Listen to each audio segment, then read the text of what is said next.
oleh seseorang yang tidak tahu keadaannya Allah Ta'ala. Nah, jadi orang-orang sadar mau tidak tahu bahwa Tuhan, mau tidak tahu bahwa keadilan Tuhan. Nah, makanya kita gunanya mengenal Allah, mengenal Tuhan kita, orang yang adil, maka kita bisa berbuat adil. Nah, kalau kita ada mengenal Allah Ta'ala itu adil, maka kita tidak akan bisa tidak bisa menadil dan tidak akan bisa mengenal keadilan Allah Subhanahu wa Ta'ala.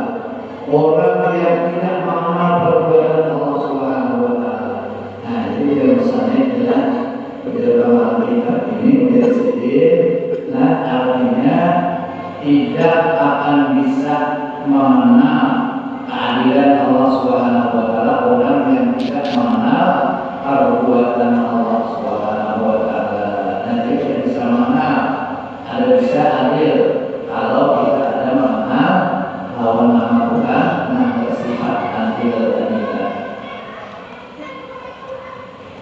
Jadi kunci untuk mengetahui keadilan Allah Subhanahu wa Ta'ala yang misalnya, maka kita harus tahu perbuatan Allah Subhanahu wa Ta'ala. Nah, kita harus tahu bahwa perbuatan Allah, harus tahu bahwa perbuatan Allah, harus tahu bahwa Allah itu adil. Nah, jadi Allah Ta'ala adil, maka kita disuruh juga bersifat adil. Makin banyak perbuatan pikirkan, niscaya kita tahu tentang bagaimana keadilan Allah Subhanahu wa Ta'ala. Nanti makin banyak kita mengenal keadilan Allah Ta'ala, nah makin banyak kita nanti tahu tentang bagaimana adilnya Allah Subhanahu wa Ta'ala. Nah, apabila kita tidak tahu keadilan Allah, maka kita bisa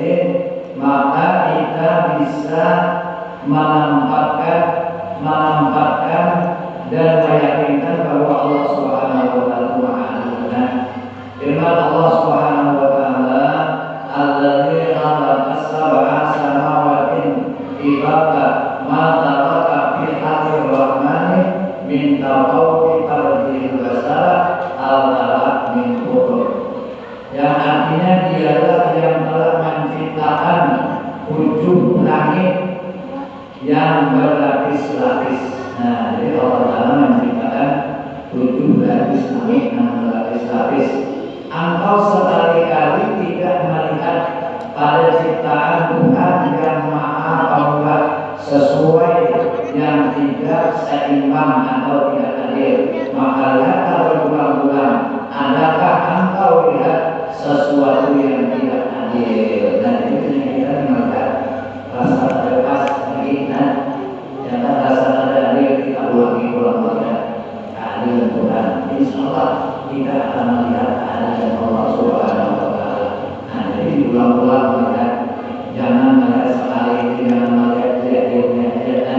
Nah, kita disuruh mengulang-ulang melihat kebaikan Allah, melihat kebaikan Tuhan. Nah, jadi kita bisa melihat kebaikan Allah. Bila kita bisa melihat kebaikan Tuhan, insya Allah kita tidak sakit hati. Nah, sekalipun berat, ya sekalipun musibah, sekalipun penyakit yang diberikan oleh Allah Ta'ala, kita jangan memandang padanya. Ya, kita jangan memandang musibahnya, kita jangan memandang penyakitnya. Banyak kebaikan Allah, banyak kebaikan Tuhan. Nah, kalau kita mau melihat kebaikan Allah, insya Allah kita akan bisa bersifat adil. Jadi kita disuruh mengulang-ulang. Jika kita suka kalau mengetahui seseorang adil, tentu kita lebih suka kepada Allah Subhanahu wa Ta'ala. Ini kita melihat ulama adil suka.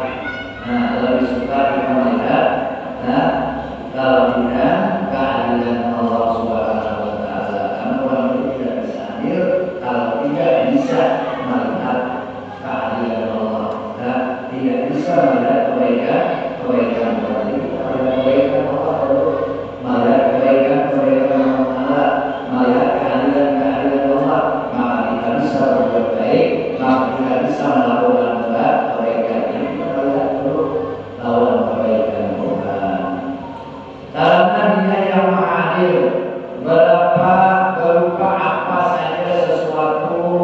yang ditetapkan Allah Subhanahu wa taala pada kita, maka sesuatu yang ditetapkan itu adanya adalah dengan keadilannya.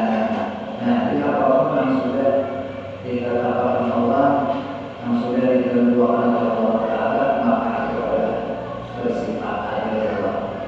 Ada seorang yang diciptakan Allah Subhanahu wa taala dengan hidup yang miskin, hidup miskin, dan seorang lagi yang diciptakan Allah Subhanahu wa taala berwajah cantik putih lagi kaya suci. Allah taala adalah menjadikan orang itu miskin, ada Allah taala menjadikan orang itu kaya. Itu menandakan adilnya Allah Subhanahu wa taala. Jangan yang suci ibarat Anda, ada yang melipat ya, ada yang memperolehkan, sakit bertahan Allah siapa yang mau pakai. Nah, berarti Tuhan menjadikan semuanya ada hikmah, dan semuanya ada menjadi pelajaran bahwa kita. Jadi Allah menjadikan orang miskin ada hikmahnya, Allah menjadikan orang kaya.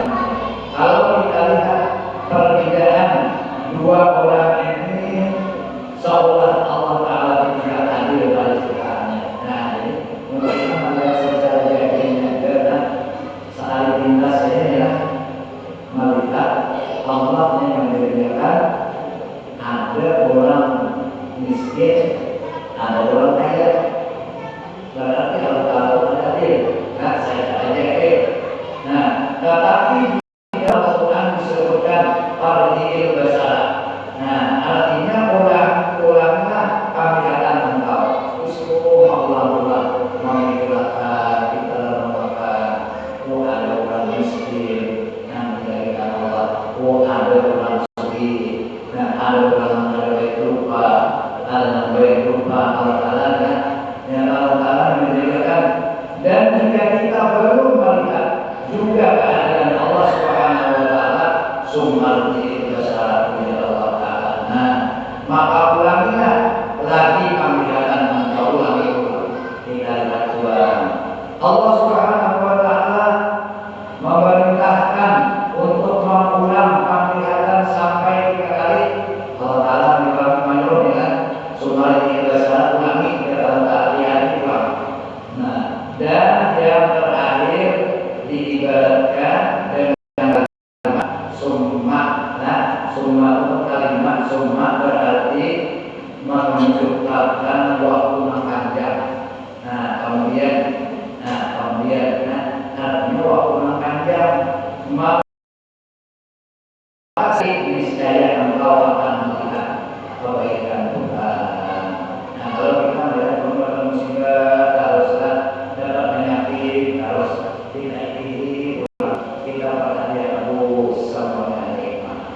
Semuanya ada hikmahnya nanti kehendaki oleh Allah Subhanahu wa taala. Jadi kita harus menjaga sampai harus tahu Allah taala. Nah, pada misal di atas orang yang diberikan Allah taala kekayaan lagi kecantikan itu, kemiskinan dia seorang yang ada punya penyakit yang sulit disembuhkan, ataupun pasangan hidup yang gagal atau berselisih paham. Nah, jadi kita ya melihat orang sugi pusat yang seperti penyakit, banyak penyakit yang ada awal sebelumnya. Kalau hari orang miskin pusat sini bisa sakit. Nah, kalau tidak ada hikmahnya semua, orang sugi tak sini sakit. Nah, ada sini sakit tak sini ada penyakit orang. Terus semua adalah rahasia Tuhan. Nah, semua adalah rahasia Allah Taala. Sini sakit hidup, tapi rumah tangga damai tenteram. Sini suki, kalau harus kita begini umpama. Nah, jadi semua ada hikmahnya. Akan tetapi terkadang kita melihat keadaan Allah Subhanahu wa taala hanya pada pandangan zahir saja, atau hanya mementingkan kepentingan sendiri. Bahkan kita hanya bisa melihat sebagian dari kecilnya saja tanpa memandang secara menyeluruh. Nah, kita ada tahu ya, kita ada tahu rahasia Tuhan, ada tahu rahasia Allah Subhanahu wa Ta'ala. Jadi kita dapat musibah, hingga itu kita ada tahu Tuhan. Nah, rahasia Tuhan. Nah, kayak contoh kisahnya orang tua. Nah, hendak pulangkan ke pesawat. Sehari ini sini berbeda turun pada rumah dari aku. Sini dari aku. Akhirnya apa? Tak tinggal sini dari kalau pada pesawat. Oh, sebenarnya apa? Pesawatnya jatuh, pesawatnya gugur. Oh, ya seandainya sini dari aku. Ya, kemungkinan sini kamu juga gugur. Nah, jadi ada rahasia itu kan. Jadi saya kira jangan sini gugur dari aku sini. Nah, saat lintas artinya dapat musibah, usahanya digali itu benar lagi musibah kurang menolak saatnya pesawatnya jatuh. Nah, pesawatnya gugur. Jadi Allah Ta'ala semua adil. Apapun yang dikehendaki Allah, apapun yang direncanakan Allah, apapun yang dirancang oleh Allah, apapun yang ditentukan Allah, pasti adil. Ada adil. Ini semua di dalam pemeliharaan Allah Subhanahu wa Ta'ala. Bila Allah masih memelihara kita walaupun kita dijauhkan di dalam, ya, walaupun di pesawat gugur, tapi kita masih di dalam pemeliharaan Allah, maka kita masih hidup kawat bertahan. Nah, itu artinya Allah Ta'ala adil. Adil jawaban dari sekalian orangnya anom, orang berkat. Nah, kalau isi soalnya enggak. Nah, ada penyakit ada dari misalnya apa? Kalau isi artinya pemeliharaan Allah sudah habis. Artinya kita umpamanya pulang kita secara ini Allah hadir. Nah, tapi sebenarnya sudah habis pemeliharaan Allah Subhanahu wa Ta'ala. Karena kita hendak berpisah. Nah, hendak berpisah ya lawan kita adalah bisa yang di luar, bisa macam-macam caranya Allah Subhanahu wa Ta'ala mengambil harga kita. Nah, ini semua kita serahkan kepada Allah, semuanya kita dalam pemeliharaan Allah Subhanahu wa Ta'ala. Cuma kita tetap jalan usaha dan ikhtiarkan. Nah, walaupun usaha ikhtiar kita ada memberi batas, tapi kita tetap jalankan. Berarti Allah akan memberi pahala buat kita. Ujar Allah Ta'ala bila kita garing maka buat. Nah, ujar Allah Ta'ala bila garing bawa ke dokter. Nah, jadi wakis ada wakis itu Allah menentukan, cuma kita dapat pahala sudah. Nah, intinya tidak diperintahkan oleh agama, disuruh agama kita gawe itu dapat pahala. Dan kita garing juga kita bawa ke rumah sakit. Nah, kita dapat pahala. Kenapa? Karena itu suruhan agama. Agama menyuruhkan ujian agama bila ikan garing bawa obat. Nah, bawa ke dokter. Nah, jadi kita dapat pahala. Allah Ta'ala yang memberi pahala.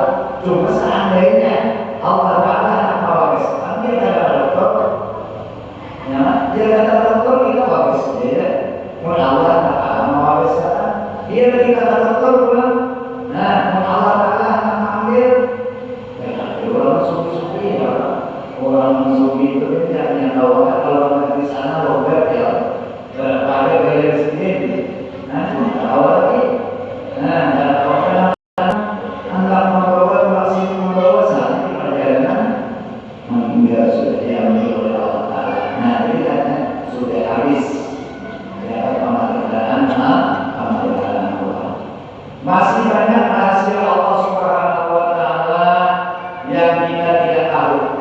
Bukankah kewajiban haji hanya diwajibkan bagi orang yang mampu atau kaya, tidak bagi si miskin yang tidak mampu juga? Nah, kan kewajiban orang haji itu kan orang suki ya. Orang suki itu orang miskin pun juga diberikan kewajiban.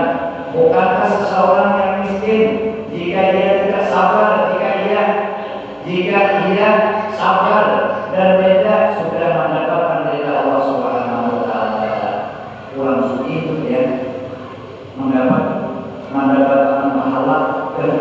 amal ibadah. Ya kalau begini, Anda mendapat pahala cukup amal ibadah dan pahala. Orang miskinnya ibadah, lawan pada Tuhan, ridha lawan pada Tuhan Allah sudah dapat pahala. Nah, bisa gitu untuk kita orang miskin. Orang miskin ada artinya ibadah tidak ada. Saluting kita lawan pada Tuhan Allah, ridha lawan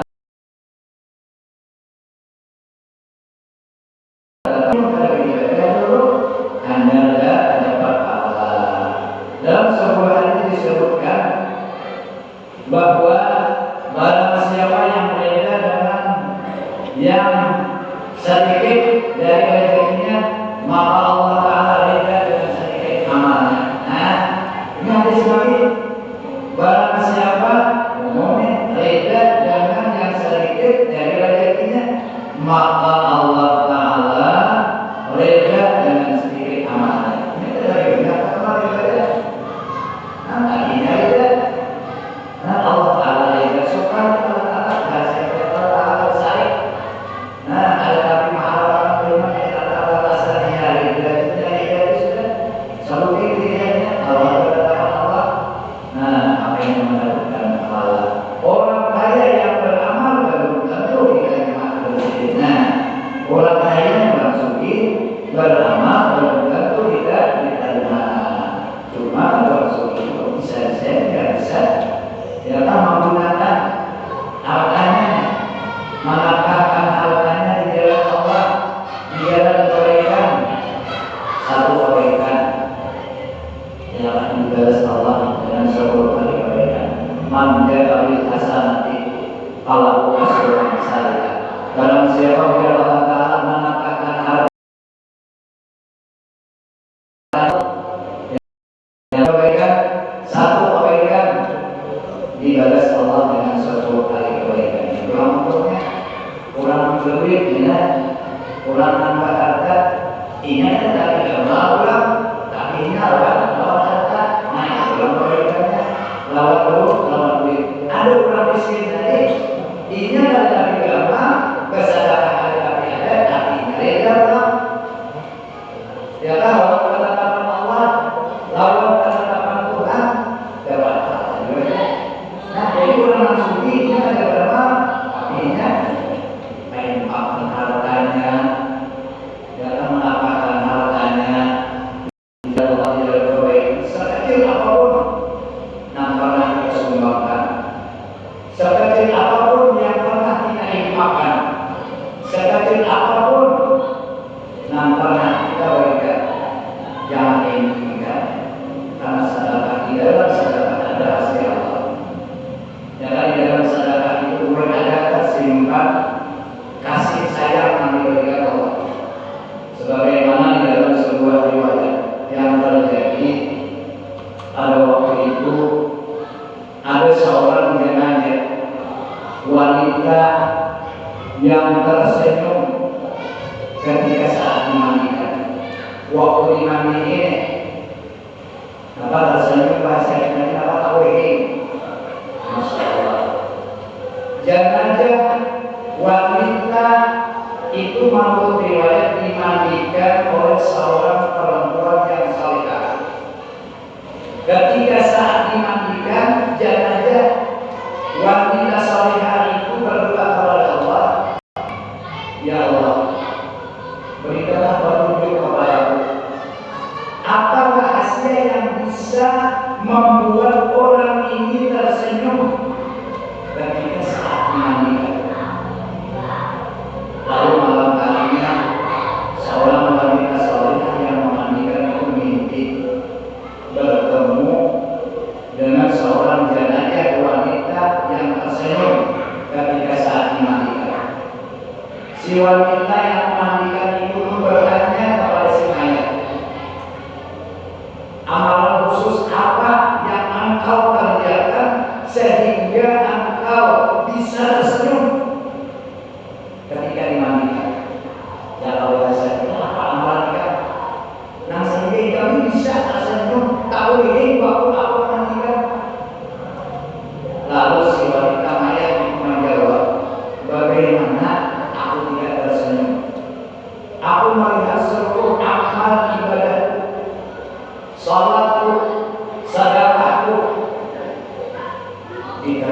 Allah Subhanahu wa taala. Cuma karena yang satu ini. Apa yang satu ini? Saya ini kan orang miskin yang tidak ada mempunyai apa-apa, ada berisi apa-apa. Tetapi setiap ada orang yang lewat di muka rumahku, kadang saya kasih sabun, kadang saya kasih minuman, kadang saya kasih makanan. Ketika itu saya ada mempunyai kondisi. Waktu itu hujan turun abad, tak ada seorang pun yang lewat kecuali ada seekor kambing yang lewat. Ada lewatnya orang kena hujan, ada yang turunnya orang kecuali ada seekor kambing. Maka saya berkata kepada Allah, ya Allah, hari ini tidak ada seorang pun yang lewat. Maka terpaksa saya kasihkan undi-undi ini ke kambing. Maka kambing itu memakan undi-undi yang saya berikan itu. Ketika itu saya meninggal kepada Muslim. Masya Allah, saya melihat seluruh amal ibadah diterima oleh Allah Subhanahu wa taala. Cuma gara-gara undi-undi yang saya berikan kepada seekor kambing. Jadi nikmat apa lagi yang dapat kita ambil dari kisah ini? Ringkasnya jangan tinggikan sedekah, jangan remehkan sedekah, karena di dalam sedekah ada kasih Allah, karena di dalam sedekah ada kasih sayang yang diberikan oleh Allah Subhanahu wa taala. As-sadaqatu tasuddu sakinah wa minasuki. Barang siapa bersedekah, maka sedekahnya dapat menutup 70 pintu kebaikan. Ini untuk yang orang lebih kurang sakit, kurang miskin, ini ada tapi punya beribadah, tapi ini beda. Kalau kata-kata Allah, maka Allah ada tapi memberitakan kepada saya, walaupun sedikit amal ibadahnya, tapi dia. Tapi sebaliknya orang kaya, walaupun banyak beribadah belum tentu diterima oleh Allah Subhanahu wa taala. Pulang kebaikannya. Nah, jadi artinya orang kaya yang beramal belum tentu untuk sendiri diterima. Sedangkan orang miskin cukup dengan berniat haji, dia sudah mendapatkan pahala haji tanpa susah payah melakukan perjalanan haji. Ini cukup berniat aja. Ini wajib kita berniat. Berniat aja. Nah, berniat.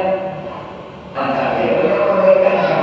Nah, berniat kita kebaikan nanti di majelis ilmu, berniat mudah-mudahan kalau sihat jawab, mudah-mudahan dipanjangkan umur kita. Nah, sehingga kita kalau menggunakan umur kita nih, kesehatan kita nih, awal di majelis ilmu, awal di majelis salawat, karena dia dulu kunci hidup bahagia. Majelis ilmu itu pertama. Yang kedua, kunci hidup bahagia orang itu berbakti terhadap kedua ibu bapaknya. Itu yang kita yang pertama di antaranya mudah-mudahan kita awal dulu di majelis ilmu, karena untuk di majelis ilmu ini punya Nabi paham ada paham, mengerti ada mengerti, tetap dapat pahala. Nah, untungnya uang kita paham ada paham, mengerti ada mengerti, punya Nabi tetap dapat pahala. Apa dalilnya? Nah, udah Rasulullah kata aku ini misalkan ayo min qiyamil lailatin. Akhir duduk di majelis ilmu, ya Rasulullah, lebih baik, lebih bagus daripada kamu beribadah satu malam diangkat. Nabi kada mengadakan pahamnya, ya kan? Nabi kada mengadakan, artinya Nabi mengadakan adilnya aja. Sama kita, ya Rasulullah, ada itu barakatuh minallah wa nikmatun minallah. Namun itu ya Rasulullah adalah merupakan berkah. Namun itu adalah merupakan nikmat yang datang dari Allah. Adalah Rasulullah mengatakan kamu orang dulu lain kamu, ya kan? Bila ada habaib lain kamu. Nah, apa dulu dari garis bawahi sekalipun budak yang paling miskin presiden dan amal kita, aku malamnya kamu. Nah, ini ngomong kita. Bila kita ada hilang, bila ada hilang, itu merupakan berkat. Paling ada kita secangkir akhlak, segelas akhlak, nah kita berikan. Nah, merupakan dari kita, dari mereka, dari nah, jadi dikasihnya bahwa kita hidup ini tidak reda dalam ketetapan Allah, reda dalam